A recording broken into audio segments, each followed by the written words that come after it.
Welcome back to Crypto Paradise, folks. I'm Ian. That's Nick. We are here with another founder as part of our founder interview series. This is Jeff, the founder of Taunt Network, a new gaming infrastructure project, which we're getting behind. We're going to get to know him. We're going to get to know Taunt a little bit better, their plans around the launch of their token. So, a lot to dive into today.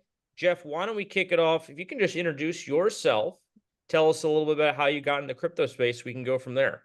Yeah, absolutely. Great to be here, guys. Thanks for having us. Hello to everybody in the community of Crypto Paradise. My background is really in traditional kind of Web 2 gaming. I've been in gaming, large AAA developers for about 20 years. In general, decided to hop in more in the blockchain crypto space. Actually, one of our other co-founders kind of got me into it. He's a really large kind of Zed run stable holder during that peak and boom. I was starting my own gaming studio at the exact same time. Actually, had nothing to do with Web3, nothing to do with kind of blockchain. Although, coming out of kind of the Web2 gaming world, the use cases for me for player-owned assets made a lot of sense. If you guys are familiar with like CS:GO skin trading, Dota 2 skin trading, that type of world. All of that is all a playbook for kind of how valuable player-owned assets could actually be and, kind of the utility, but there was no technical way to actually make that happen. But with a multi-billion dollar kind of industry underpinned by basically that idea of player-owned assets, that playbook is like I said, is there and waiting for somebody to do it correctly, right? In general, using blockchain technology. So that was always something that was in the back of my head. But in general, we started this idea around starting a game studio that just basically took live streaming, like the essence of live streaming, and rather than tack it on later within a game like every other game developer does in the world, is actually bring that to the game design phase and actually start to think about how to build features and how to gamify those things up front when you're building the game versus after. And that's how we kind of started the studio. And kind of right around that same time, our other co-founders, like, really pushing me on like, hey, you should really learn about how Zed runs operating, etc. Kind of got into it, learned a little bit, and I'm like, wow, that's really cool. So then really started to think about how we can start to integrate some of the Web3 blockchain technology into what we were doing, and then kind of grew it from all the way from there. Very cool. Yeah, we've been talking a lot on this show about the intersection of gaming and Web3, how that's kind of a natural marriage to a large Oh degree, yeah. particularly with what you're talking about, the player-owned assets. That's just very obvious, at least to us, as we think both gaming and blockchain are continue to sort of grow and fuse together over time. Yeah, Uh, and absolutely. And if you think about it, if you think about and people say this all the time, right? Coming from the Web3 blockchain crypto world, that gaming is going to be the biggest adoption point for, blockchain technology and players to come in. I completely believe that, right? If you think about like, the easiest way to touch the masses, I mean, gaming is the largest entertainment vertical in the world. yeah. Um, and so how to onboard users, you're not going to do it through a DeFi protocol. I'll tell you that right now, right? We're talking about millions of people and stuff like that. It's going to be as easy as, oh shoot, I get this really cool skin that I can actually move and trade around. And it's really easy for me to do. I don't even know it's on the blockchain to some degree. And I'm Yeah. just playing it within the context of whatever game I'm playing. That's by far going to be the easiest way to onboard people on a blockchain and kind of blow that industry up. It's just going to take somebody to do it right, enough of an audience, enough power and savvy around user acquisition, and it'll get there. So if that's the vision and you think that's the easiest way, how does Taunt attack that? Either Yeah. Taunt as the company or Taunt token as the foundation. What are the angle of attacks and how are you going to onboard all these gamers to your platform? How do you benefit your Yeah. games, other games? Let's get down the rabbit hole of, Yeah, that great we question. got problem, what's the solution? Great question. So, kind of the essence of the Taunt network is to take that my last statement, which is really gaming is going to onboard a lot of people into the blockchain through player-owned assets and that piece, and combining that with what we would call the other really large industry, probably from a content perspective, and being able to get people into the ecosystem, which is live content, right? Streamed content. That's another a really, really big industry that has a lot of eyeballs into it. And so what we're trying to do at the Taunt Network is kind of combine them both, right? And then make it really, really easy for people to kind of onboard and use this blockchain technology, get value out of the content they're consuming, whether it's live streaming or gaming or whatever it is, and get kind of value back to them relatively quickly. And really the only way to do that in a non-centralized way, although I don't really love using that word like centralized or decentralized, but from a way to get it to them the fastest in a way there isn't any obstruction to them, really is kind of blockchain technology. There's not another way to do it, to do that. And then so when you start to look at, okay, well, if we can start to capture small pieces of gaming using what we want, what we're building at Taunt Network, or small pieces of the streaming ecosystem with what we're doing with Taunt Network, and really have a win-win for both developers and consumers, right? Meaning, developers, they have new monetization streams and they're making, more money, and consumers or players, they're getting stuff in game that they find valuable. Then that's the win-win, and that's why everybody's going to win in all of this, and how we're going to onboard millions and millions of users into blockchain. Yeah, very cool. My approach to building products and scaling companies is you got to be focused on problem solution, but it's also for the end user too, right? It's like, how can you benefit their life, usually in a monetary way? And so it's smart that you're approaching it from that standpoint. Um, the way I think about Taunt, and correct me if I'm wrong, is Mhm. I described it as gaming infrastructure, but there are individual games within that as well. Is that right? Or is it Absolutely. just, yeah, okay. So talk Absolutely. about, So yeah, to give you more context, since we started as a game studio, we have actually a proof of concept game that uses all of the Taunt Network live streaming tools that we're currently building within its ecosystem itself. So that game's called Battle World. It's a fighting game. In essence, think about Street Fighter, Mortal Kombat. All the fighters are NFTs. So they're all player-owned assets, could be traded, trained, sold, whatever you want to do with them. And then we combine that with this idea that got super popular around, kind of in Fortnite, where there's licensed IP, NFT communities that have fighters that are in the game. It could be movies that are coming out. It could be other game IP that are in there. But in essence, we're trying to build Battle World as a hub. We like to reference it as a UFC of the metaverse, right? Where it's a hub of a bunch of different communities, starting with Web3, that can kind of rally behind really exciting fights between different communities, different IP, our own IP, etc. Now, the cool thing, and why it ties really well into the live streaming side, is if you looked at any of the top three, what we call esports games in the world, Dota 2, League of Legends, CS:GO, right? CS:GO is pretty easy to understand. Dota 2, League of Legends, it's very difficult to understand for a casual person. You'd have to sit and really understand the game to have that as a entertainment vehicle for someone, right? You wouldn't know what was really going on unless you spent a ton of time understanding the game itself. Why we picked a fighting game, and why I think Battle Worlds are really great for what we're trying to do on the live streaming content side and tokenized engagement side, is basically everybody knows how, can understand what's happening in a fight, right? There is somebody's winning, somebody's losing in a video game fight. It's even easier. You have a health bar, but they're quick, they're easy, right? It's fun. You don't need to spend hours and hours and hours and hours and hours of learning something to get right into it. And even if you want to play it, you don't need hours and hours and hours and hours. That's one of the things we know, that crypto Web3 gamers generally are crypto natives. They don't have a ton of time necessarily to play a bunch of games and things like that, and learn about a game and then do all of that. But in general, because our game's so easy, a crypto native can sit down and play right away.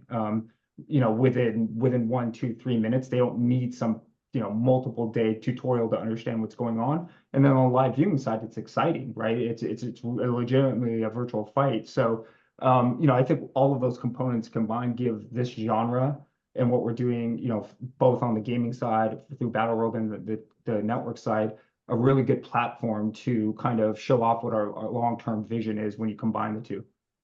Yeah, that's really cool. And obviously, fighting games have been really popular. You got Tekken, Mortal Kombat, Super Well, Smash yeah. Brothers. Everybody's played those in the college dorm. There's been reiterations of them for decades. So that's a good starting point. Also, I do like the fact that Taunt Network is a broader infrastructure play in GameFi. So you're not relying just on this one game to be the hub of all the utility for your token. That's very important. That's why we've seen some games do well.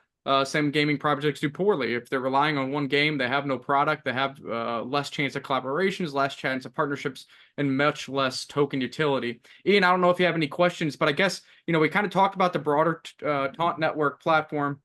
You're talking about this being your first iteration of the game from your gaming studio is this kind of 2D fighting game. So what is the actual token utility of the Taunt token itself? And can you provide more light on that? Like when is token going to launch? What network and some of those kind of things. That's what I'm sure that the audience is really interested in. Yeah, absolutely. So we are in general, we're partnered with our official token issuers entity called the Forever Foundation. They also have a brand new L1 called Devi that is long. They've been around actually since 2017, but moving heavily into gaming over the next few years. And so they're actually our official token issuer, and they really set the long-term vision of what they're going to do with the Taunt token, specifically within the confines of our ecosystem and how we're going to use the Taunt token. In general, the utility is going to be, we have it in a multiple different ways. One being, it's going to be used in Battle World, to provide, buying and selling all in-game utility rewards, etc. From that perspective. So kind of all the basic stuff you'd see within the confines of a GameFi game. For the Taunt Network tools specifically, we're going to use allocations from the foundation to actually entice other developers to come develop and use our tools. That could be through the function of grants. That could be the function of rewards that they offer to players, functions for UA purposes. So that utility will happen from that perspective. And then from kind of a longer term perspective, and maybe one day we'll have them on Crypto Paradise. I know there's other utility that they're looking at in terms of scarcity management around the token and things like that, to kind of make sure that the token is being dispersed and used in multiple different ways with other developers, mostly around the live streaming side, GameFi side, anything that really has to do with connecting live streaming in the real world or the Web 2 world, and then what we're doing in the Web 3 world. That token that'll be that kind of conduit to do all of that. And so crypto type natives and buyers are looking at this, I think you kind of nailed it on the head when you said earlier, when you start to think about the infrastructure play, and like we're talking about these two really large entities, one being on the gaming side and the other being on the live streaming side, there are so many ways we can use kind of what we call on our side tokenized engagement and the token to facilitate that, where there's significant value for everybody in the ecosystem, players, gamers, token buyers, Web 2 guys, Web 3 guys. And we're trying to position ourselves to support all of that and get max utility out of the token. Yeah, so I just want to, people come to Crypto Paradise for insights and analysis as well as information. And thank you, Jeff, for that overview. By the way, we'll have Jeff on again. We'll be doing short form content. We're going to be following Taunt throughout its life cycle. So this is not going to be the first time or last you hear from him. But as to the token utility, what really gets me excited, and never financial advice on this channel, by the way, guys, as you know. But what gets me excited as a prospective, token investor is the fact that you have the game to sort of onboard users and attention, but really the magic, I think, happens with the infrastructure side. And if you look at the valuations of infrastructure plays, and then we're not suggesting that Taunt is going to be the next Ethereum or something, because this is very much, it's a bit more niche. It's that we're not saying it's that, but it is infrastructure relative to just something that is a game, for example. The upside, I think, is much greater when you're talking infrastructure, and by that we mean others utilizing the technology, utilizing the network to build their own games or build their own tooling on top of what Taunt has provided. That's what we mean by infrastructure. And if something like that hits, you're looking at much bigger valuations. You're looking at a lot more eyeballs potentially on the project.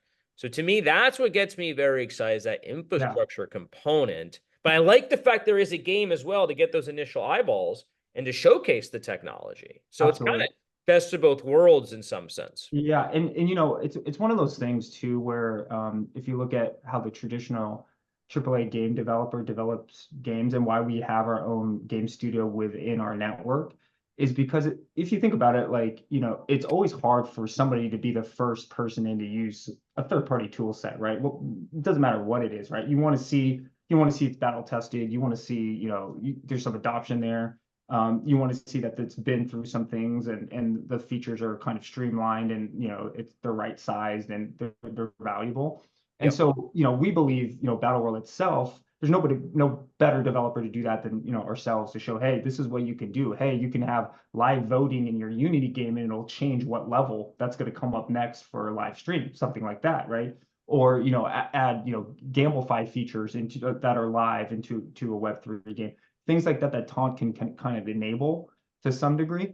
But in general, you kind of nailed it there, where when you start to think about, we're not blockchain agnostic. We're going to go, like, our tools are going to be made for any blockchain in the world to kind of use. Our utility is going to be there for any blockchain to use. So when you start to think about if we can be that, that top live streaming kind of shotgun driver for any game developer that want to monetize their live streams across every single game that touches blockchain and in general, that is a very large proposition in terms of value long term for the token. And I think that's why the foundation really kind of is really with our vision of really changing live streaming. But then we also have the foundation itself that has its own L1 blockchain that it's launching, and we're going to be riding shotgun with all those developers, all those exchanges it's on, things like that. So, I think they're really, really excited of the, around, like you said, the infrastructure that we can provide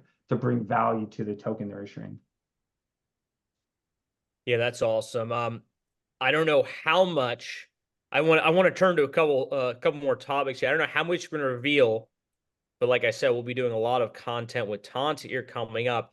Yeah. But a birdie tells me there may be a massive airdrop coming from the Taunt and the Taunt Foundation, Taunt Network. I don't know how much details they get into now, but I'm sure. Absolutely. I can talk a little bit about that. So, we are going to do, with the foundation, a seven-figure airdrop number. And really the idea will be to kind of combine that with a bunch of mini games our studios creating and partnering with some partners to create, as well as Battle World in general. But we believe it's a really, really unique airdrop, and we set up, I think you guys have seen under the hood and see how it's kind of structured and stuff like that. We think it's pretty cool. And really, it's really to kind of, do this airdrop in a really fun way and make sure that, people are seeing and touching and feeling our game, and as well as our network tools to really jumpstart all of that. So, we're going to announce a lot more about that over the next kind of week or two. And, we believe it's going to be one of the coolest, gaming Web3 airdrops of all time. So we're really happy, with how it's kind of filtered out. We have some really large IP that are going to be participating in, and kind of concurrently, I was talking a little bit about like that Fortnite model, with licensed IP coming in the game. As part of the airdrop, some of the largest Web3 communities in the world will be coming into the game during that same time. And you'll be able to earn some really cool NFTs within the game through the airdrop, and then also some really cool prizing through the airdrop at the same time. So, we're really pumped about how this is all kind of coming together, but more details on that. But it's going to be, I think, one of those kind of moments, we have in gaming where people see it and they're like, wow, that's super cool. Separate of value, separate of token prices, separate of Web3 gaming. That thing's just cool, right? How they structured it. Yeah, that's really exciting. Airdrops always seem to get attention, and if you do it the right way, it can be very valuable for the network, can be very valuable for token holders. And of course, who doesn't love an opportunity to have free money? So if you can play one of these mini games, have some fun, get some entertainment, and get the promissory note of maybe Taunt tokens, maybe US dollars, maybe some in-game assets, that's what it's all about. And then with that, that's kind of your due diligence into the product and the network. If you like what you see, if you like the team, if you like the community, now you know you can take it a step further, speculate more on the token potentially, or speculate more on the utilization of the platform, whether that means you become a live streamer, whether that means you participate in tournaments, or whether you just tell your friends about it. This is kind of the beta version, if you will, to see Yeah, if you fit with the community and the outlook. absolutely. Absolutely. Yeah, I'm excited for you guys to reveal that and announce that officially. Full disclosure, Jeff did show us some of the inner workings of the airdrop, and I absolutely thought it was very, very well thought out, very innovative. And what that tells me, how deep, in terms of how detailed it was, and we had a lot of questions about, well, what's the implications of this element of it, and that aspect of it. Extremely well thought out, in my opinion. We'll see how ultimately it all plays out as time goes on. But to me, that signals that, okay, this team is serious. This team is smart. They're thinking through these things. You guys showed us your whole marketing Monday.com board. That was also very well thought out. So that attention to detail, I mean, paid attention to the airdrop. Okay, so then what does that tell me about how they're going to approach their other products?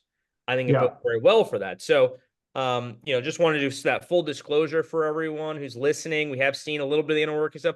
I'm excited for it. We'll definitely be talking about it more here on Crypto Paradise.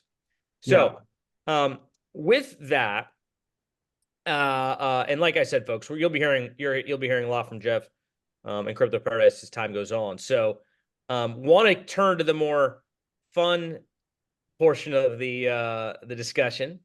We always like to ask a couple of fun questions at the end here. So, first question: tell us, you've been in Web3 for a while, right? So, tell us about a time that you've done very, very well, and a time you've gotten absolutely wrecked. Oh, geez. Okay, this is my favorite. This is my favorite crypto story to tell. So, back in 2020, I had actually a buddy move back in. He's coming back. He was over working a contractor job over in Korea. Moved back. He's moved back. He was staying at our house, my house for a couple weeks till he figured out his living situation. But in essence, he's a big crypto guy, all this stuff. And prior to this, I dabble. I just bought the, more of the major stuff, ETH, and I had a little bit of Bitcoin, and I think at the time I had a little bit of Ripple too. So I had, just the most of the basic stuff. Didn't go really deep in altcoins. He's in my basement one day, and he's like, "Hey, I think we should take a shot at this coin." And so I said, "Okay, cool. What is it?" And he goes, "Cake," right? If you guys know me, you guys know me.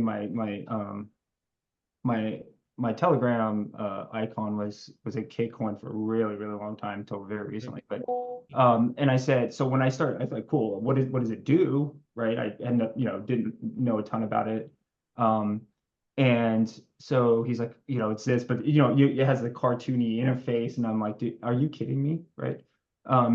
And so, I was super hesitant at the time, but he swore like this is the one, especially at the time, if you remember correctly, kind of the big thing was, gas prices and things like that, right? Where, it's, it was still kind of is, but in general, this was like on ETH chain, right? Yeah, so right. At the forefront, there were no other yeah. options for gas prices for that many chains, right? At the time. And so we took at the time, probably our largest investment ever in a crypto, and put it in, and it was 30 cents. I remember at the time. But the key to all of this is if you staked it, its APR at the time was 600%, right? And so, and if you look at the first initial, which here's a bit of a mistake on our end, but it worked out okay. But the first initial coins that you could farm out of those, and the projects were coming in, if you look now, they were all top 200 tokens, right? That were coming on board. So even if we would have kept like a small percentage of those tokens, it would have been phenomenal to some degree. Yeah. But in general, we let it sit, and I kind of treated it like a bank account. I was taking out a little bit every single week. My buddy let it all ride, right? Let it all ride during the whole time. And if you guys know the story of Cake, it got to $40 at some point, right? And so we did fantastic, did so well on it, and had a really good time doing it, and it was an unbelievable run. is all I'm gonna say. It was great. Well, I'm glad you took out as it went up. That's a mistake that a lot of newbies make. Well, they'll just like round trip, Yeah, as we say, back down to I don't know what's. I mean, obviously, Pancake Swap is a yeah, huge player in the space. I'm sure the token's still doing well, probably yeah. higher than 30 cents. I don't track it that closely, but that's an awesome story. I'm glad to hear that worked out. You did the right things. Tell us a time now that you got wrecked, though. Those are So that's always a funny. fun one too, right? So it's actually the parallel story to all of this is during the time, if you remember correctly, it turned into DeFi summer. So all of these random DeFi farms started coming out. If you're familiar, Oh yeah, I remember like well. there's the goose, there was every cartoon character in the world that all of a sudden had a DeFi farm, right around the same time. Very similar like meme coins now today, right? Like everything, it was just same thing. Yeah. Um, and so at the time, when cake hit $40, well, we're a little flush, we want to take some shots, some Sure, farms sure. and things like that. And Go back sure, to the casino. yeah. So hey, let's try and hit this farm. So it's as stupid as it sounds right now. There was this, I'll never forget this. There's a farm called, I think it was called Viking Swap or something. It's called Viking Swap. It had a 30% AP, 30,000% APR. And we're like, oh, this is just great. Let's just, Yeah, sounds sustainable. yeah, exactly. Let's just whale this thing. We'll take all the rewards, et cetera, et cetera, et cetera. Yeah. We dumped a lot of money into the Viking swap. And the funniest part is their tagline was, we'll meet you in Valhalla, which is like heaven, right? Yeah, sure, sure, We never got to Valhalla, I'll tell you that. sure. We never got to Valhalla. Yeah, it was maybe like we threw in, we probably had 80 or 90% of the farm or something like that at one on like day one. And it went up obviously for 12 hours, go to bed, wake Yeah. up, thing is just tanked out. It was Yeah. just, oh, let's put more in, it'll come back. Never came back, guys. But No. but You're yeah, not in so Valhalla. that summer run was unbelievable. It was so fun, highs, lows, but it was such a good time.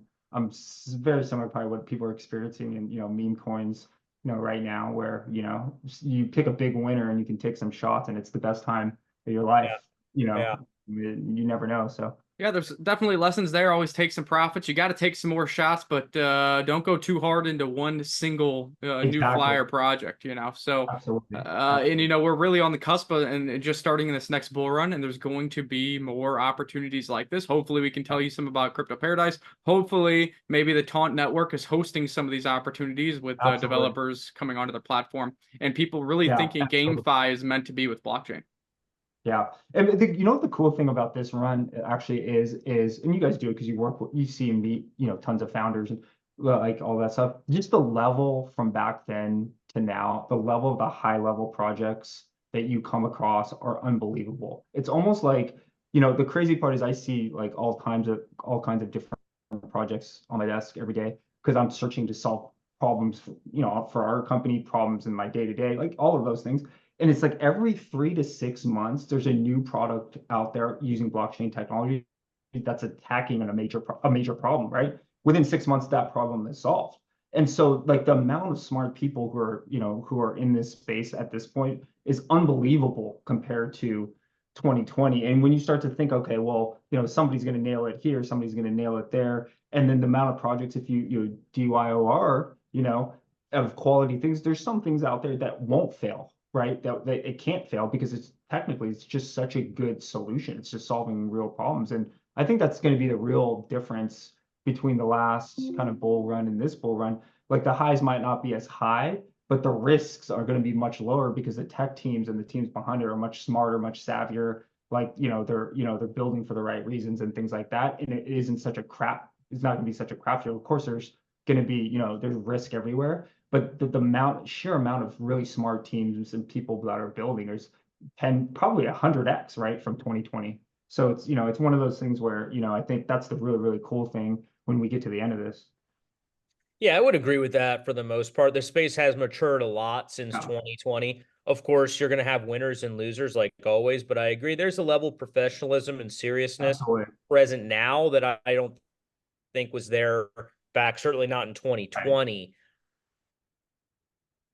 Right. So that's great to see. The space is progressing. The space is maturing. One thing I just want to circle back to your story.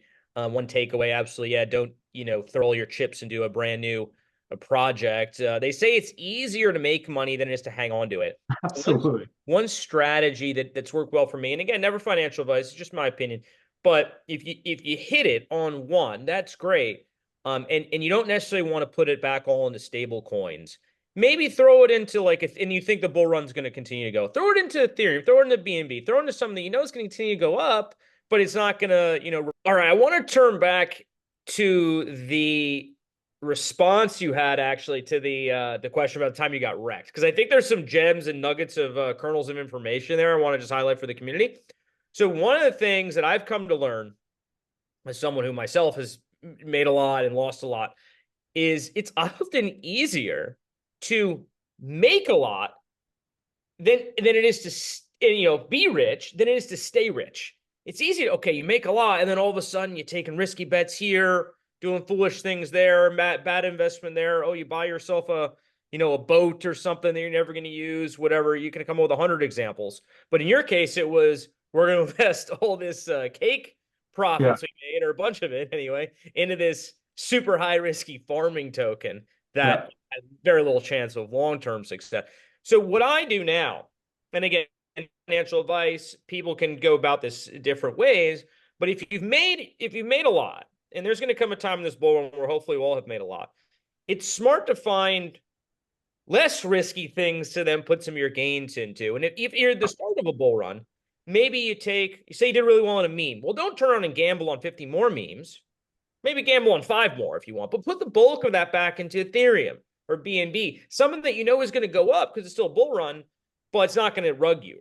You're not going to lose it all investing in Ethereum, for example, right? So that's an option. Or maybe you want to start dabbling in real estate. If you did really well, you can check out real estate, maybe the stock market. There's a lot of things you can invest in once you have made money that is going to preserve some of that wealth.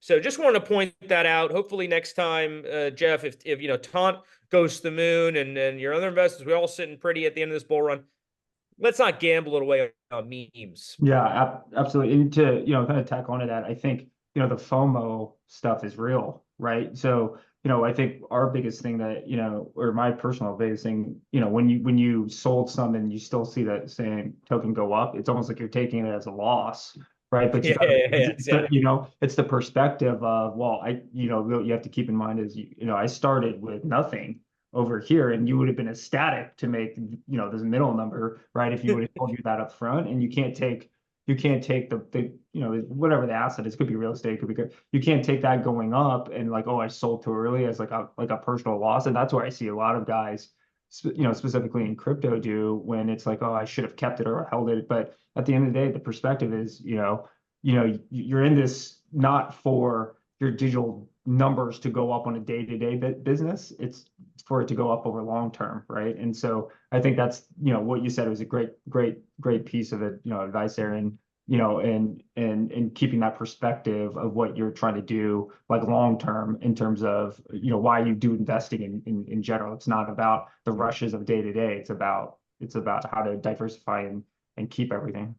Yeah, profits are profits. One win at a time is all it's about. And, a lot of these crypto assets too, that's what's different. I think what causes some of that FOMO in crypto versus stock market or real estate is it's like, yes, you have the investment asset, the USD value go up, whatever it is, but there's also a lot of these that have utility factors, utilizing them within a game, utilizing them within a casino for further bets, using them for staking APR. So that's another level of investment thesis that people need to wrap their head around. And then you almost gotta segregate up each individual altcoin too. Like, all right, this is my investment portion of the altcoin, this is my utility portion of the altcoin, this is my gamble portion of the altcoin, which is something you've never had to do before in the history of investing. And that's why I think there is such mania stages here in crypto, because even people that have been in it for a long time, even you who was aware of it, you get that FOMO in PancakeSwap. You get that FOMO because there's new things and new innovations in this market, even for people who have been here, and you're trying to capitalize on the opportunity we have.